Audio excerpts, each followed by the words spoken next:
अस्सलाम वालेकुम फ्रेंड्स, मैं हूं अहमद नवाज़ और आप देख रहे हैं मेरा यूट्यूब चैनल। तो अपने चैनल पे आपको वेलकम करता हूं। फ्रेंड्स, आज एक और नई वीडियो के साथ हाजिर हुआ हूं। जी, मेरे पास एक मोबाइल फ़ोन है जो कि नोकिया का 150 मॉडल है TA 1235। तो इसको हमने हार्ड रीसेट करना है। दो तरीक़ाकार बताऊंगा।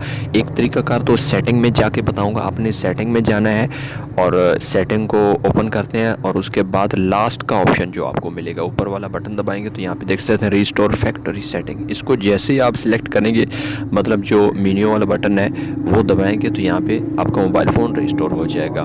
तो ये वैसे एक सेटिंग इसकी रिस्टोर वाली होती है, लेकिन हार्ड रीसेट जिसको बोलते हैं वो तरीक़ाकार आपके साथ शेयर करूँगा। यहाँ भी देख सकते हैं कोई रिबूट वगैरह नहीं हो रहा।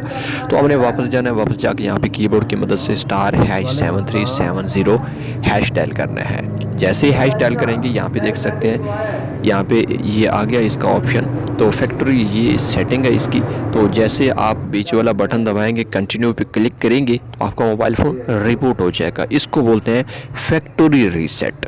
वो था खाली रिस्टोर, लेकिन ये है फैक्ट्री रीसेट। आपका मोबाइल फ़ोन रिबूट हो जाएगा और ख़ुद ही ऑन होगा। ऑन होने के बाद लैंग्वेज वगैरह आप सेट करेंगे तो आपका मोबाइल फ़ोन मुकम्मल तौर पे फॉर्मेट हो जाएगा। तो यहाँ पे देख सकते हैं मोबाइल फ़ोन ऑन हो गया। लैंग्वेज अगर आप कोई चेंज करना चाहते हैं तो ठीक है, नहीं तो ऑटोमेटिक पे रख लें। उसके बाद आगे कोई सेटिंग वगैरह नहीं करनी है आपने। यहाँ पे देख सकते हैं आपका मोबाइल फ़ोन रीस्टार्ट हो चुका है। सो उम्मीद करता हूँ ये वीडियोस आपको बहुत पसंद आई होगी। वीडियो को लाइक ज़रूर कर दीजिएगा और फर्स्ट टाइम चैनल पे है तो चैनल को सब्सक्राइब करके बेल नोटिफिकेशन को ज़रूर दबाइएगा। फिर मिलते हैं नेक्स्ट वीडियो में।